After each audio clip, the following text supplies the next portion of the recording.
Welcome, everyone, and thank you for coming on this cold night.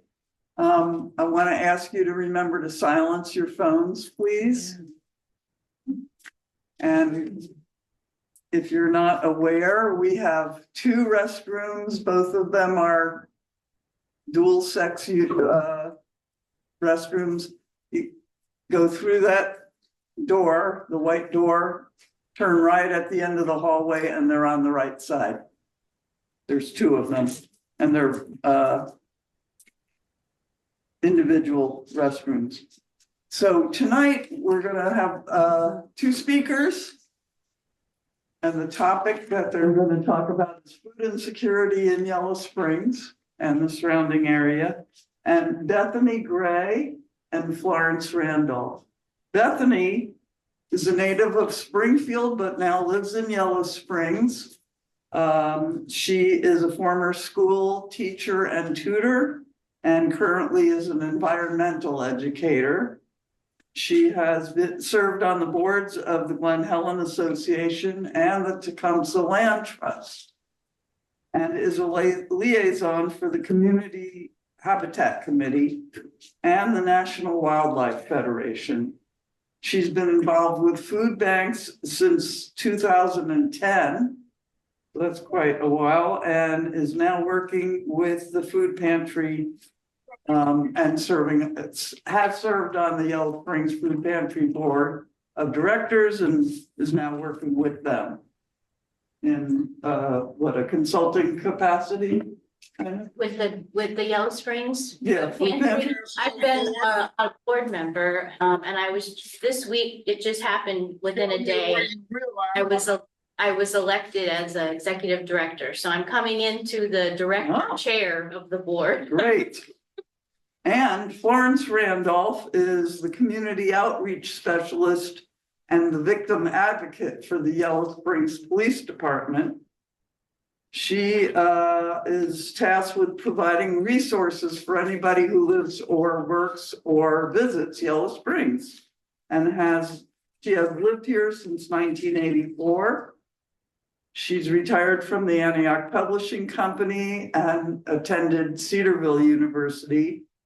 She has degrees in social work, Bible, and criminal justice, and is currently working on her master's degree in counseling at Wilberforce University. So thank you for attending and welcome. Yeah. I'll turn it over to the speakers. Yeah, thanks for being here. Okay, do you want us to use this? Testing, can you hear me? Yes, thank you. Okay, and I think online can hear also. All right, well, thanks for coming. I put together some slides. They're not colorful at all, unfortunately, but I think the information was more important to get out to right now during these challenging times versus making it, fancy for you. So I'm Bethany, and when I lived in the Central Ohio area for a time, and that's where we started working a lot on with food pantries and food banks there. Dublin Food Pantry, the Mid-Ohio Food Bank, and my husband, Jordan, he's here. He and I worked on organizing a food drive for the Dublin Irish Festival every year for about 3 years. So people know me as out on the bluebird trails or in the parks because I'm an environmental teacher, but yes, food security is important to me. So I got involved with the local pantry here from 2016 to 2019. Then there was a hiatus, and I came back at the end of 24. And given the situation with the economy and now SNAP, of course, this year, and just some uncertainties, when I was asked about it, I felt like I just wanted to be helpful in this area. So that's sort of the history of how I got to this point. I started, some of it's just general to review. By the way, how long do you want me to speak? Like 10 or 15 minutes or? You've got, between the two of you, you've got an hour or more. Okay, and then questions. Questions. All right, I just wanted to check on that before.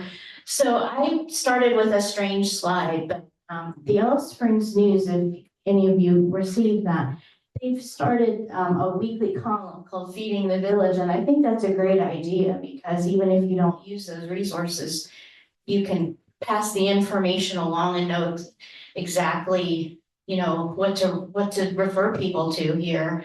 Or if there's a fundraiser for a food event. We just put a new website at ysfoodpantry.org, so it's pretty easy to remember. It's not fancy, but it's got a lot of good information on it too, so people can find it, and we're trying to keep it updated as possible. And then there are 2 articles I pointed out. If you look these articles up that I found very helpful recently on the topic, and one is featuring Florence. And I learned a lot about reading this article about what you do, and sometimes I think I share the sentiment of like, you're not gonna know a lot of details about everything all the time. And that's not because of a transparency, it's just because we're dealing with people's situations and health. And, we do want to protect some of their confidentiality. So if you're not hearing everything, it doesn't mean, we're not working on something behind the scenes or something's happening. So I encourage people, if you don't think something might be happening, ask us. Something might be happening that's not out in the public. So the other article was just when the SNAP benefits occurred, or when they got deferred, I should say, and that was how everybody was stepping up, working together. The one thing I saw from that is this community really stepped up. I was at the pantry until like March of 2020 before I had to step down. So I saw it in the intro of the COVID. The community really stepped up then, and they stepped up again in the end of last year with food, donations, support. So it feels good to live in a community where, you've got that kind of support in emergency situations, or when you might have to put out a call or some help. Oops, I'm gonna use this, right? So there's a lot of info here. We're not gonna go through it. But food insecurity in the USA, you've probably already read about and heard about a lot of these issues and what causes them. And you could spend a whole week seminar on all of this, but some interesting things to point out that I wanted to pull out of here is sometimes when you're working with clientele, you have to think of food that they can't cook. They may not have a working stove, or maybe they only have a microwave. So we don't know what all the situations are. Someone might have been moved temporarily into a hotel. So there are these kinds of situations that we don't think about with insecurity. Or, we have a lot of insecurity we know that happens from displacement towards the bottom here of the list of, events. COVID really disrupted us. And then food waste and supply. This is more not on the individual level, although we can always be helpful towards lessening our waste, but just on larger scales of not utilizing our food wastes or our food supplies in the country. Oops. So just so you're aware, this is new info about food insecurity, meaning you're not knowing if you're going to have a meal tomorrow, or maybe you're not knowing next week, or maybe you're not going to know next month. So that all counts towards being insecure, and we're slipping. We're about 34th, 35th nationally right now in Ohio for food insecurity. And it does say these reports were indicating significant challenges. So we have slipped over the last 15 years. There's also corresponding decline since about 2007 maybe, for poverty. We're just kind of on a downward slope. So this was a snapshot of my experience, because a lot of people, as a child, a lot of people think of but food insecurity as being poor. Well, it's not, it doesn't always look like being poor. It could really impact anyone at any time, based on several circumstances. So this was a typical situation that happened to my father during that recession back in Springfield many years ago. And we did not become into a situation that was destitute, I would describe it, but there was stress and some insecurity. And these things start happening, you know, when you're losing your retirement, your health insurance disappears. He did consider moving with the company out of state, but they weren't gonna pay him enough to have a quality of life there. He wouldn't have been able to afford to even live in the city that he would be transferring to. So lots of different changes and choices that come up, and it shifted our whole family dynamic pretty fast. And it was again, not like job layoff just for cutting. It was mostly the company's just gonna move. So these things happen all the time. And again, I wouldn't say we were destitute for a time, but there was definitely stress about, you know, it was scarcer overall for buying things. Are we gonna have money for toiletries even, things like that? So when you experience that, and even as a child a little bit, it does stay with you, and I think that's why I kept involved with helping in this area. And these are the different things that it can cause. When you're food insecure, you start skipping meals, or many parents skip the meals and give them to the children. It can cause illness, both mental and physical. And that starts a cycle of, well, these resources are available to you, but why didn't you take advantage of them? Well, I was sick, or I couldn't, there's so many details to remember, you know, I couldn't get out, or there's a lot of factors that can influence that. Eating disorders, aggressive behavior. And when I say eating disorders, we tend to think of that like, do some of you tend to think automatically like just try to be thin when you think of eating disorders? But that's not all eating disorders. Sometimes it can cause stress eating, or, you know, I'm gonna eat as much as I can here and then try to, you know, say, you know, get me through 2 days. That's not typical. So that's what I'm talking about when I say eating disorders. It can cause that kind of stress. Oh, and I did put up there consistency of support. So, Just something. oh, okay, the slides are starting to slip. I did put consistency is important. So, you know, if things happen and you have to cancel, but at least with the groups I've worked with the organizations, if you're gonna say you're gonna be open a certain time, or even if you need to drop off or deliver for someone, then you work really hard to make sure you are, and you don't wanna cancel. I mean, you wanna have backup people, you wanna have a system so that those people know that you're gonna be open second and fourth Thursday, or third Saturday, or that time, because that's important for keeping a consistent, reliable source. So there are other ways you can supplement. You know, we have these great food covers that the people in the community use. That's not always consistent, it can be random, but when people know there's food gonna be certain times, certain days, that helps provide some reliability. So I said, well, what can we all do to help a little bit? I'm not even gonna spend too much time on donating or volunteering because we're so active here in Yellow Springs, so many people do. But some people just don't feel aware enough in other communities that, oh, maybe I should think about that more through the year, or even at a time that's different than the holidays. Winter holidays are always important and important to participate in. But they realize, oh, this need is all year.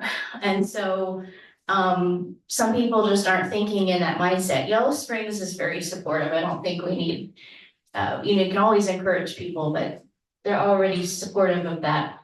I talked to Paula, former, well, we're transferring the title right now with each other, and I'm learning some stuff from her, and I talked to her, and we were saying that one thing that everybody can do that's quick at your home, that we don't always think of if we're not food insecure is, well, that food's gonna sit there, and it may sit there for too long, 2 years, so if it may go 2 or more years beyond the date, or something. So you could start a routine of just saying, I'm not gonna use this, I can donate this to the pantry, or donate this to the cupboard outside on your way out to work, or just kind of start in that mindset, and it really helps a lot of people. Check in on your neighbors. I've tried to do this or offer to shop at our pantry. You can come to shop for someone else that can't. All the different restrictions and rules are a little different, but in our pantry, if you bring information from someone else, like this is where they live, it doesn't have to be photo in our particular pantry. Sometimes other pantries it is, but I need to shop for so-and-so today. So that is one resource for people who can't get to the pantry. We have done some deliveries and drop-offs. That's usually arranged personally or privately. Where is the food pantry now? It is at the Central Chapel AME Church. And for many years before that, it was at the Methodist Church. You can participate in community meals and listen to people's stories. Sometimes people are willing to open up and talk about their stories, and you can learn a lot. And sometimes participating in the community meals, which I haven't done as much that I would like to do, it's a way to just take stigma off the whole food situation. So everyone's participating in a meal together. There's some good books at our Yellow Springs Library too, actually right here. You don't have to order them online or through the system of Greene County on just poverty issues. I've come across some really interesting ones. Some of our passion, of course, we know we're energetic and passionate advocates in our community, but there's been some discussion that we need to send some of that to the state level, because interestingly, watching everything that's happened in recent times, you realize the state does have a lot of authority. They've sent money back for Medicaid. They've, decided what they're going to supplement with for SNAP when that was lost. So as much as it's important to advocate here and in your local communities, your state government needs that energy because they're making some very important decisions on policy and social services. You might have seen the school board locally is trying to work and advocate with the state right now on free lunches in Ohio. Like, why don't we have them for schools? So hopefully we'll get that more universal, I guess.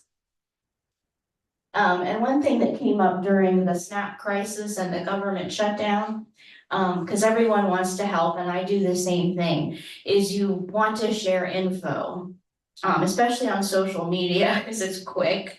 Sometimes it's the wrong info, so double check.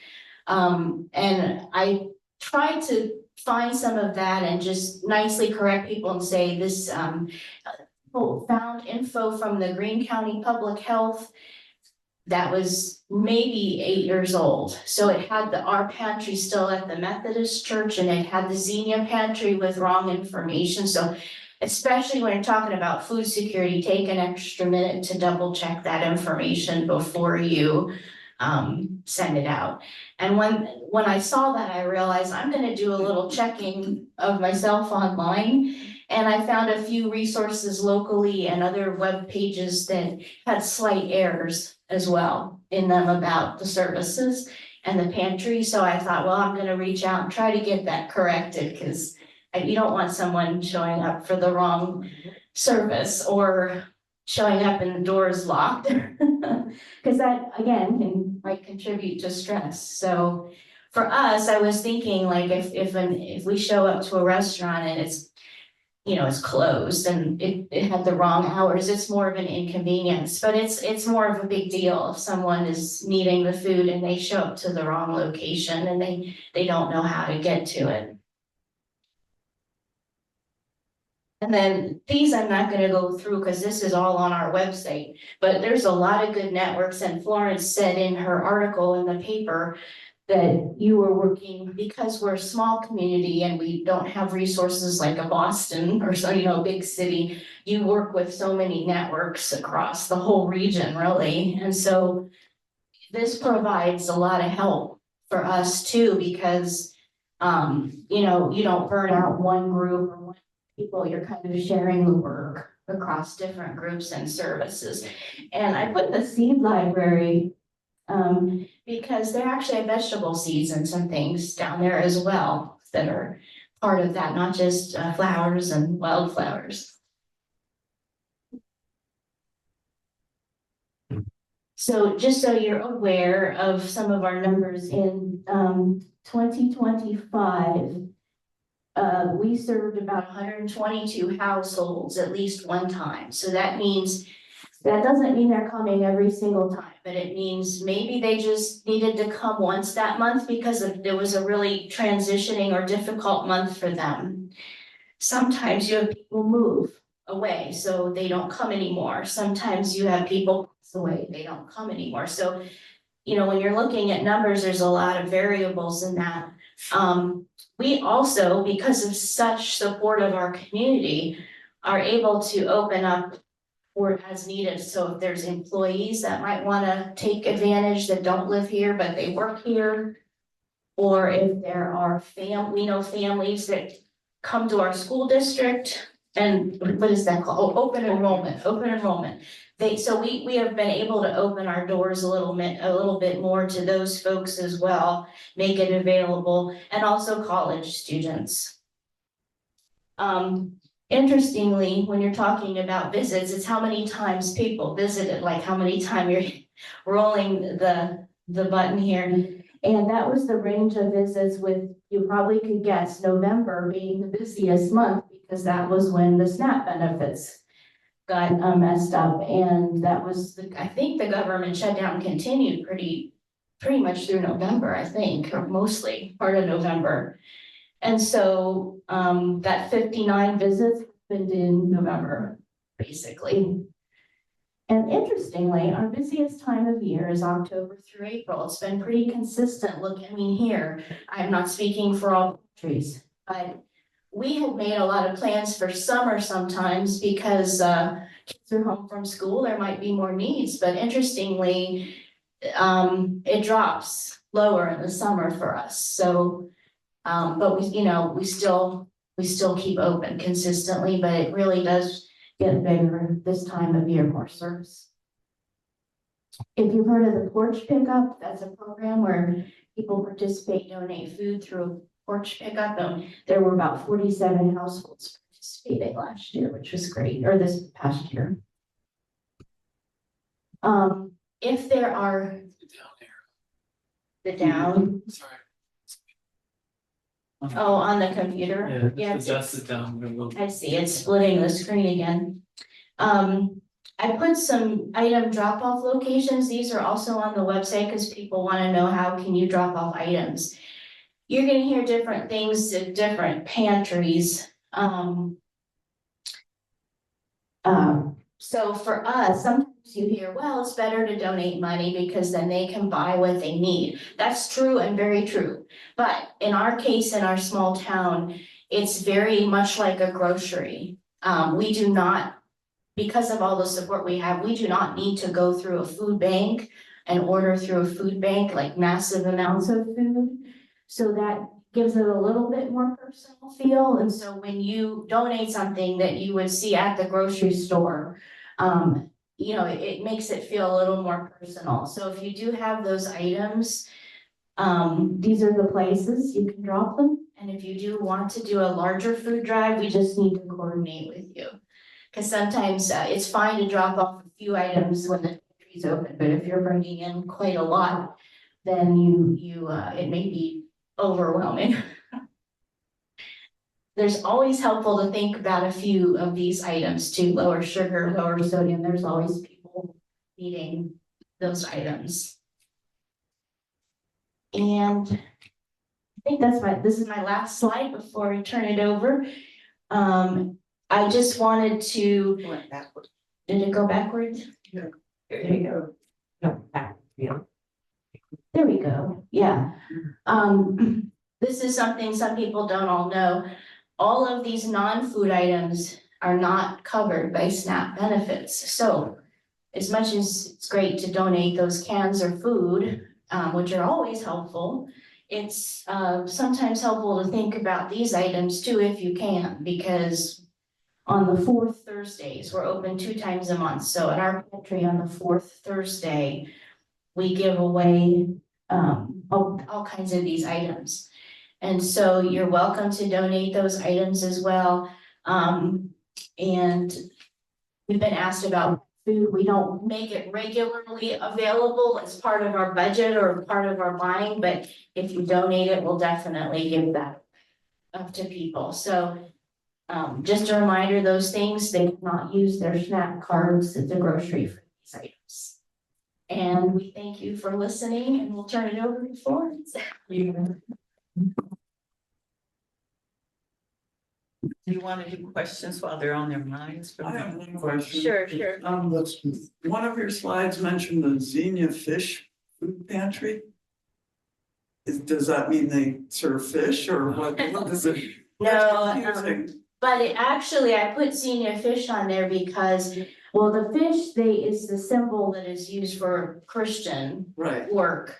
So it's not located at a church, but it's just their name for who organized them. But the Xenia Fish Pantry has been able to serve Greene County residents at least like 1 time a month. So Yellow Springs residents have been able to go down there.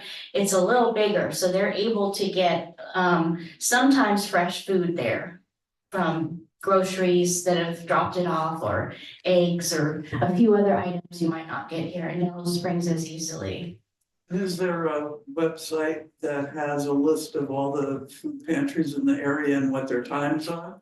Actually, there's a brochure, and on our Yellow Springs Pantry website, we have a link to, it says, click here. There's a few sample lists of pantries on that site, and then it says, click here for a list of all the Greene County services, and that's the Greene County Public Health publishes a brochure for all of that. And the other thing I should say too is there's a term called a choice pantry, and a choice pantry, I mean, pantries look differently all across different communities. So sometimes they're organized just by a church, not a separate group or a separate nonprofit. But you might just get a bag handed to you and you don't get a choice of, it's like whatever's in that bag you get.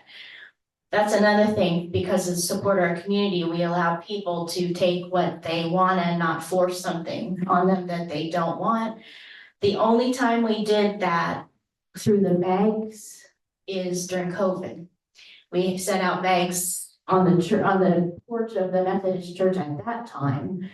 And people came in, we had the door slightly opened and, told them generally what was in these bags. So that was pretty much the only time we did that. Any other questions? Florence? Thank you. Thank you, Bethany. I just wanted to, I should have given this, let her read it off. She was talking, but there is a flyer information about our community food pantry. And it's located, like she said, at the Methodist Church, but it has the address on here, which is Central Chapel AME Church, 411 South High Street. And that is every second and fourth Thursday of the month from 2 to 4 p.m. And you can find them on Facebook, and their website is ysfoodpantry.org. And there are also a list of the days that they're open, the dates. And in November, on the 24th, the pantry is open on Tuesday due to Thanksgiving. And then in December, the 22nd, the pantry is open on Tuesday because of the holidays. So all that information is there. And when you go to the pantry, this is a sheet that you can pick up and take. So they do provide that. It's also on the door. This is the door of the side of the church because you have to enter the side of the church. So that schedule is there for people. I have a question from somebody on Zoom. She's at least. Let's see. Hi, There you go, Nancy. super. I had two questions. One is there any kind of bus or things like that that goes to the different food banks? So is there a bus or something, a transportation available for people to get to the Our pantry? pantry or? Okay. I don't think so, not to our pantry. The green cats could get them close. Green cats could get them close, but for the people that we service who know that we will collect the food. So if you can't get to the pantry, if you're working, have a class or sick or for any reason, you can call us, the community outreach specialist at the Yellow Springs PD, 937-767-7206. And we will pick the food up for you. Like she said, sometimes have to pick up at the pantry. So we get a permission slip or a letter signed saying they give us permission to collect the food for them. We take it to the PD or we deliver it to their homes. So we do have transportation. One of the officers will stick it in one of the cruisers and drop it off for our villagers because sometimes they just can't get there and they need the food. The same thing happens with the food truck that comes to the Baptist Church at 600 Dayton Street every third Wednesday. And the time is 10 a.m. to 11 a.m. You might see some postings out there. That was when they used to come from 1 to 2 and they changed that. And it was, so now it's every third Wednesday from 10 to 11 at the First Baptist Church, 600 Dayton Street.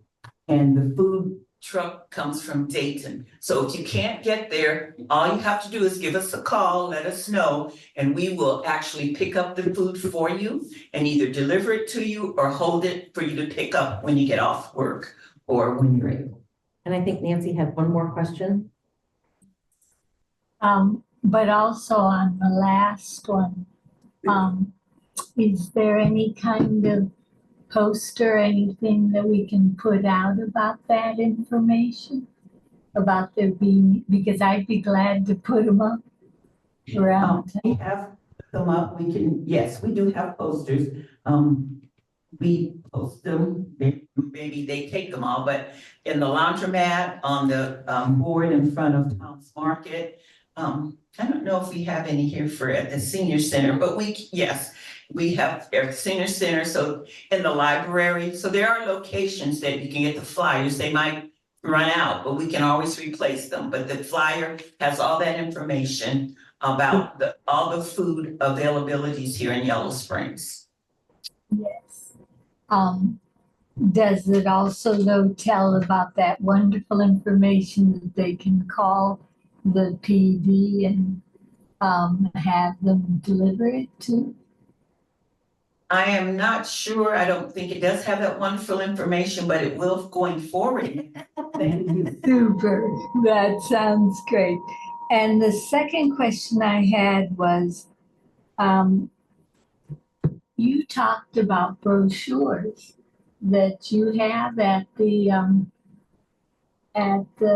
bank, the food bank. And I was wondering if we could get some of those to be able to leave out and around town. It's just a flyer, but yes. Sometimes the brochures get outdated. We leave them in like you heard earlier that Bethany said, it's hard to get that information updated quickly. So sometimes brochures are out of date. not too long after you publish them. So the single sheet is our best bet, half sheets, and we were able to update those, more rapidly. But the information is included on the website for the,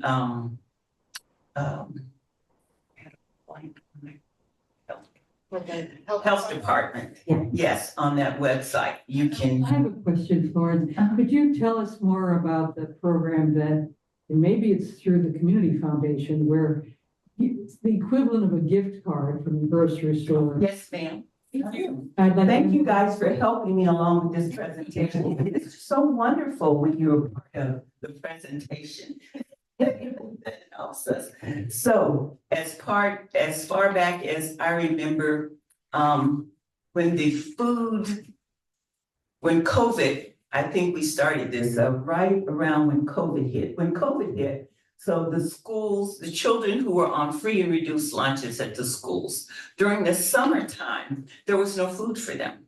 So the community foundation started back then with little vouchers for Tom's Market that you could shop with the vouchers, and they sent them home during the summertime, with the children, and then they printed them and they were released through the senior center, I think the library, and through the police department. And there was also a community neighborhood, I can't get the name right, but there were people in the communities that were kind of looking out for their neighbors and making sure that if they needed food, we did that. I don't remember the name of it. But Mayor Pam had a lot to do with that, you know. It was like a representative for neighborhood. Yes. Each neighborhood had a representative to make sure that people got what they needed. And at that time, the police department, we started putting together bags for the students who were in the summer at the youth center. So we would feed them and we would give them snack bags, and we would house snack bags in with the cars, so that when officers were up and down the streets, they would hand a bag to someone who is in need, or just a conversation to get a snack. Also, the library had a program through the food security, I don't know the correct name for it, but where they gave snack bags out at the library also up to age 18. So yes, Yeah. and it goes on during the summertime so that kids can have food.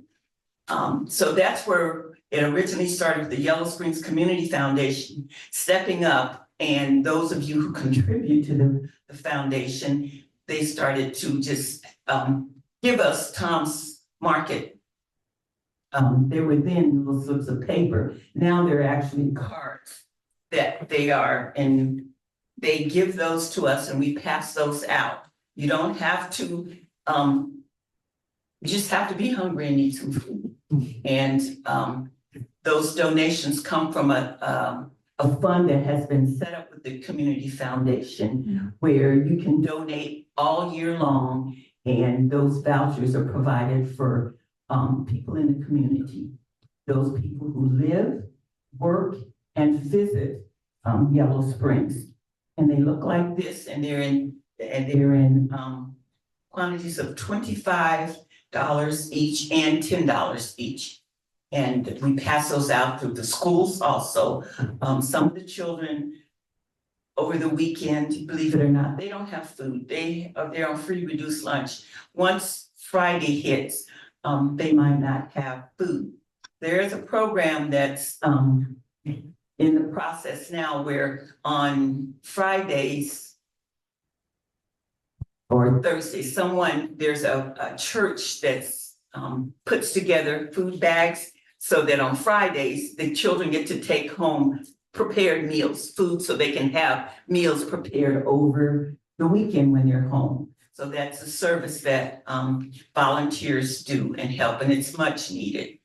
You would be surprised if you knew how many children actually tell us they're hungry. We don't have any food at home. Well, I'll just throw in, and I wish I could remember exactly where I read this, and Bethany mentioned it. Ohio is, depending how you decide to measure, it's sinking or rising. In other words, it's getting worse and worse and worse. And one of the things that a recent, 2024 report was that in Ohio, 1 in 5 children live in a food insecure family. 1 in 5. 1 in 5, that's a lot. It's a lot, yeah. It's a lot. And, it's, I know Dayton is like a food desert there, but we're so, I don't know, then you are blessed here. We are blessed here in Yellow Springs to have so many people willing to donate and to help. We have done 2 Pack the Cruisers events for the police department when we found out that SNAP was going to be reduced or taken away. We got into gear and we, asked for donations, and you guys helped us pack those cruisers twice. And that food now, we're still using some of that food, and we house it at the community foundation in the basement for now. And then once we, see how things progress, then we will either find a new location and we transfer what is still there to the food pantry. So there is a pickup bucket at the PD that you can drop off food anytime, 24 hours a day. And there were other locations. Bethany showed those on the screen for you. I would like to say that we have Antioch College here that has students that have meal plans.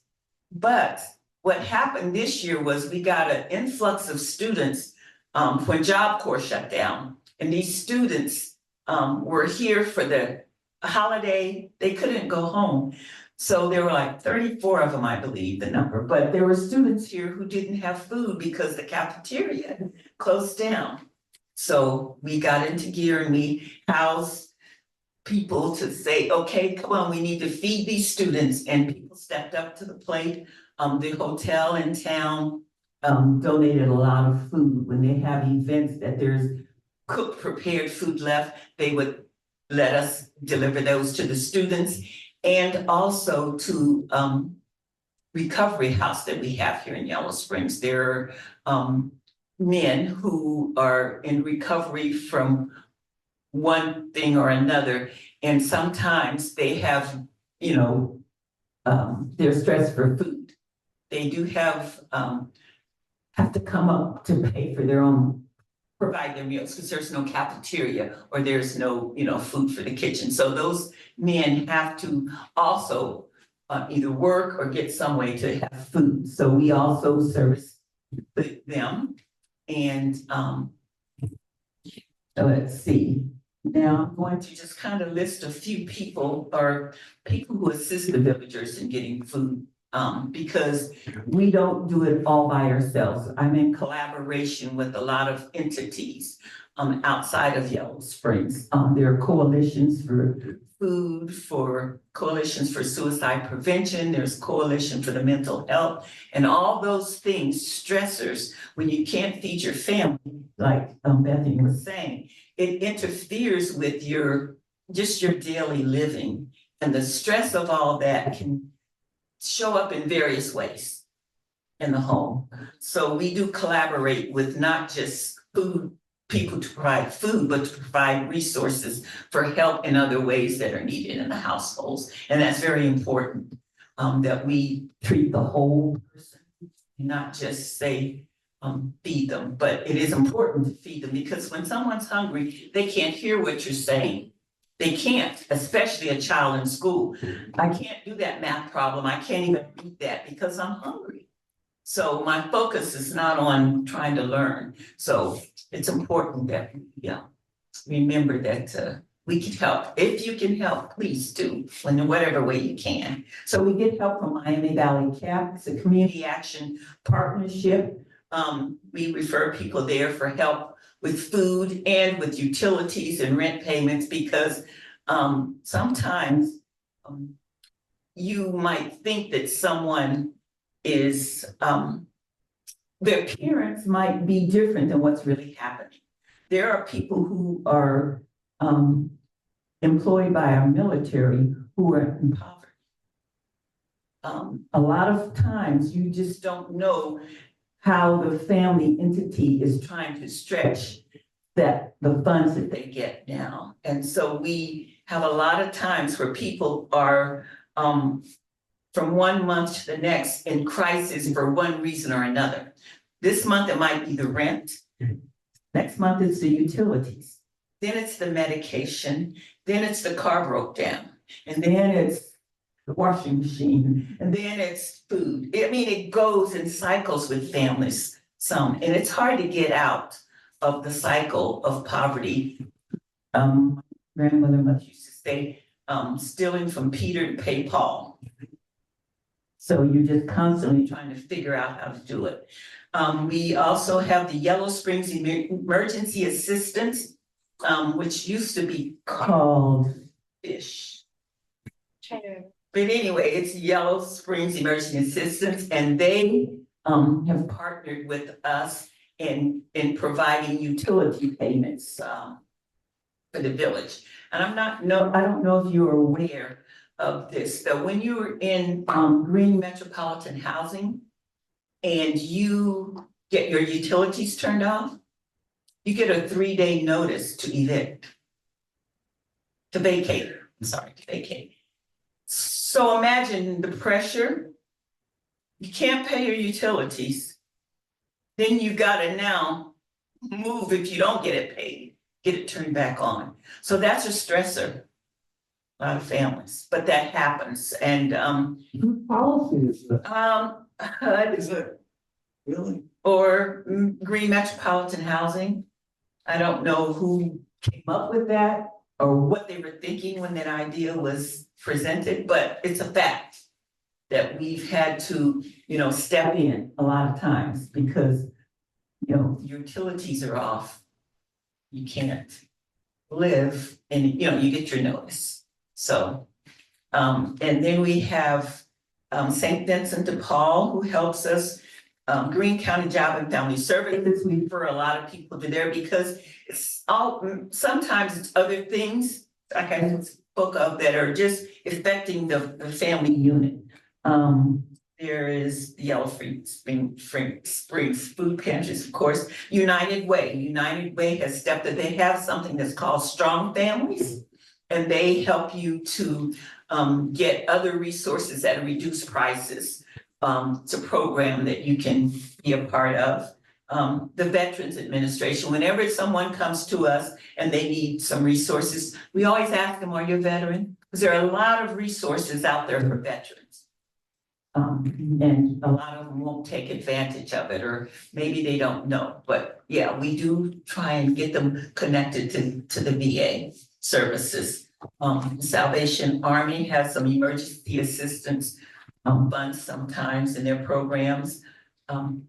Care Source is a one that has a lot of different things. I mean, they can help with transportation, with helping your car get you, if it's broken. I mean, there are a lot of things that Care Source can help you with, your medical.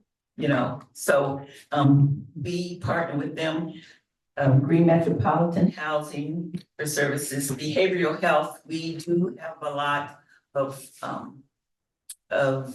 opportunities to get some people into some counseling. And it's not necessarily always mental health counseling, it's just stress counseling. So we do refer to that. Council on Aging, they have been a great support and help with our elderly and people with just different things, bar things, just all kind of things that you would need in your households and as an elderly person or a person who's using the services of the council. And the Yellow Springs Senior Center. What can I say? I worked with Miss Carolyn in this center since when I first came out. I started out volunteering. I was a driver, and I've just, yes, the senior center is my go-to. I call all the time. I said, hey, Stephanie, can you help with this? Or Teresa, is this? We work together great. We do a great job of working together, sharing and helping They do shopping for, sometimes somebody says, hey, I need something, I'll call and say, somebody go shop for so-and-so, or so-and-so needs this, or has anyone seen so-and-so, they need a hot meal, or they're there to take their medication, they missed it. I mean, it's a collaborative that's, like none other, like none other. And then last but not least, the community outreach specialist for the Yellow Springs Police Department. We are a blessed community. We're the only community in Ohio that has this service in their police department. And I credit our chief, Carlson, who really took this on and made it work. It took a year or so, but it's working now. And I'm happy to say there are 2 community outreach specialists. Myself and Danielle Steck, who is, you might know her as Danny Horton. She was born here, grew up here, and her family's community. And she is a very resourceful young person who will be stepping right in to help me, and she has already. She has great ideas, and she has the energy, and she has the smarts. And I am so grateful that she's joined me in this adventure, because, you know, as we get older, hey, we got to train someone to come along behind us to keep this going. And I am so grateful for Chief Burge, who has supported us 100% all the way. She makes it easy to do this job because she supports us and she speaks out about what we need, and she makes sure that we have whatever it is that we need. She fights with us and for us. So this is just a kind of a great place, a jewel in Yellow Springs. And that's about it. I hope I didn't miss anything. Oh, I did want to say that there are other opportunities to get food in the village, and that is the 3rd Saturday free meal at the Presbyterian Church by the beloved community. And I already said the 3rd Monday for the food truck at 600 Dayton Street, the Baptist Church, and the food pantry, of course. And then Emerge Community, the faith base, they have meals for the guys that are there. And so they have opportunities for them to get meals because they don't serve meals in the house. And it's Tuesday through Sunday. And the churches, just when we found out yesterday, I spoke with someone from the Methodist Church who said that those students at Antioch who need food, let me know what they need and we can get together a group of our missionaries and our ladies to provide food for them. And the last person or group that I'm going to mention is the Greene County Missionaries. And it's a group of churches that get together, and every year they collect food for pantries for different areas. This year it was Yellow Springs, so they collected funds and monies and it went to our pantry. And then we go to Xenia. There are 2 different churches in Xenia. So every year we switch off. So we do have a lot of help, a lot of sources. Who's hungry right next door? Oh, yes, sir. Okay, so I shouldn't have said the last thing. Darn. Anyway, who's hungry? They feed you Monday and Wednesdays, a hot meal, good food, good cooks, that food is good. I don't always eat all of it. I don't eat meat, so I don't get to taste that. Lovely. meat version. They do. They have a vegetarian or vegan version, but that program has been beneficial. We pick up meals there and we deliver them to the shut-in, to people who can't get out, to the students. So that's a great program. Did I miss anything? On Fridays, the senior center provides free lunch. Free lunch at the senior center on Fridays. Look at that. Yes, sir. This is being recorded, is it? Yes. The first time you explained about the 600 Dayton Street, I think you said it was the third Wednesday. But when we went back over, you said the third Monday, but just for the recording, I Okay, think the 600 buildings. yes, 600 Dayton Street is the third Church. Wednesday at the Baptist Church. Yes, I'm so sorry. It used to be Mondays. Yeah, they changed it to Wednesdays. It was Mondays from 1 to 2. But it is the third Wednesday. Yes, sir. Mr. Smith. Oh, wait, can I, before you speak? Vegetables, oh my goodness, fresh vegetables, those beets and carrots and roasted vegetables. Mr. Slade, oh, he has the best. Yes, tomatoes. He provides a lot of food for us. Thank you. I was gonna just thank you for what you've done for our police department. In my opinion, every police department ought to be required to have someone like Florence, because it not only do you do all these things, but I think you set a human tone for all the police officers. So when they interact, they tend to interact with the spirit that you have of helping people instead of being strong arm and enforcing. So I think you got a huge impact on I just want to remind people that this idea, Florence, community outreach, came out of the Justice System Task Force, which was a citizen committee. We're the ones who, at that committee, there were citizens of this town who said, hey, we really need this. And we got the right person, or actually, the chief did that part. Thank you, yeah, Chief Carlson, I knew it was, yes, you guys did a great thing. Did a great thing. Can I make another statement? Last night, there was the gathering at the Presbyterian Church about Tom's being converted into a cooperative. So there was a lot of talk about food insecurity. Do you know how many people were at the Presbyterian Church? In the 250 at least. Oh, yeah. It was standing room only.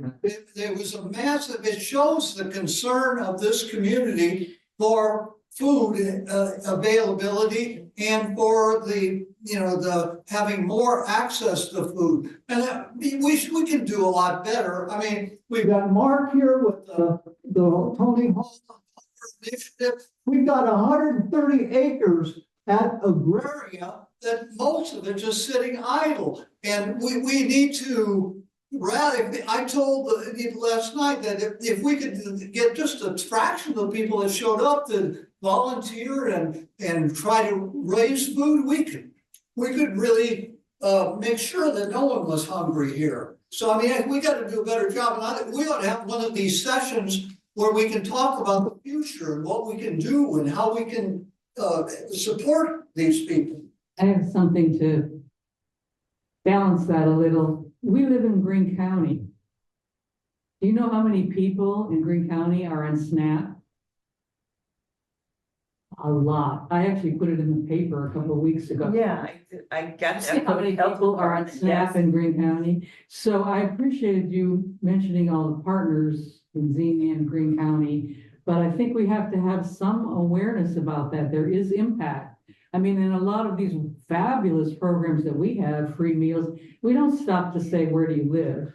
Do we? No. Do that. Maybe in the food, I'm not sure if the food pantry does that, but. Yeah, most of the programs don't have a residency requirement. Right. Our pantry will not turn someone down if they show up.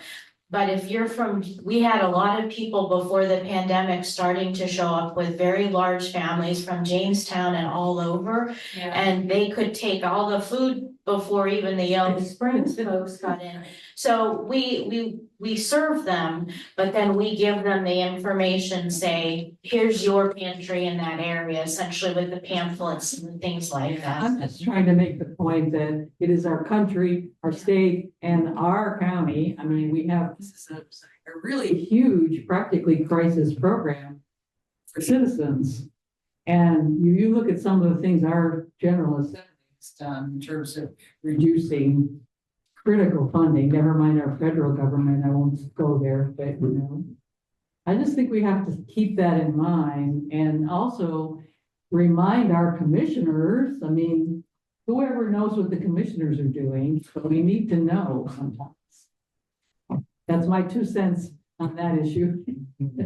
And just a thought that it does interconnect, but the state over the last 10 to 15 years has cut from our municipalities, townships. So the last 2 levies that came up from just the Miami township, I asked them, I said, are you getting any state funds coming back? Because I knew the village said, we're not getting those state funds coming back. And they wrote a letter at some point during the pandemic saying, we're missing this amount of money we could really use. The township said 0. They're getting 0 from the state, and these were things that used to be funded by our state. Yeah. And I must say that back during COVID, the township did step up and they gave a couple of grants for those food bags that we did for the kids. The township gave us grants for that, monies for that, and also for bus tokens for people to get out of town to get food. So yes, the township did help in that and during COVID. My question, if it's okay, I'm wondering if either of you are identifying any other gaps. We've got a really comprehensive package here, but what are we missing? Housing. Yes. Yes. What's up, sorry? Yeah. Go ahead. I was just gonna say, it's been done before, like Bethany's involvement with Dublin Food Pantry and other pantries. We did a lot of like emergency box like preparations so that you can move through a high volume if there's a sudden like higher need. And I think that there's things like that that are like pretty vanilla, really good solutions that other pantries are doing or have readiness. So I think all that's being considered at some level. But right now, the uptick is not like a sudden onslaught, but being ready for maybe like what's been said already about some of the cash cards, that's obviously a gap filler. Because even when I think Fish Pantry mentioned like it takes so much money to build an emergency box, and that could be converted pretty nicely with a card or a credit or whatever. So there's a way to get over a hump, before you really you have to re-engineer something. And is that like a calamity response sort of situation Yeah, then? I think so. Okay. I think the word gap is the one, the whole system is set up to help the billionaires and not help the people that need it.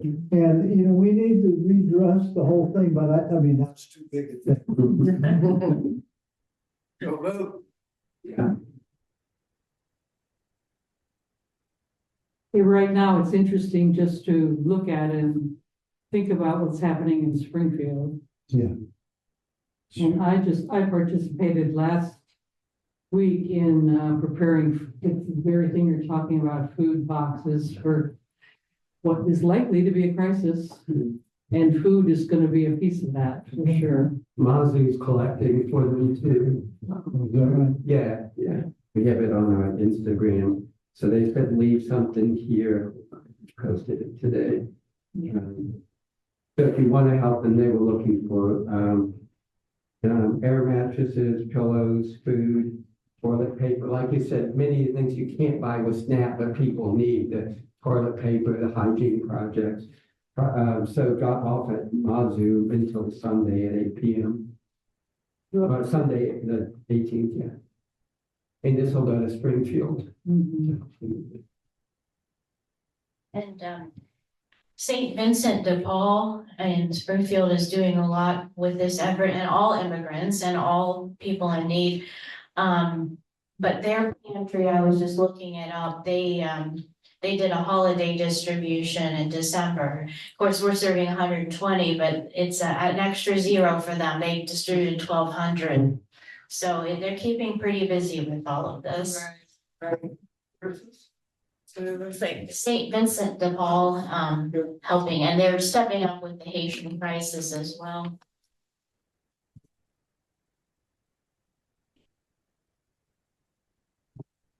it.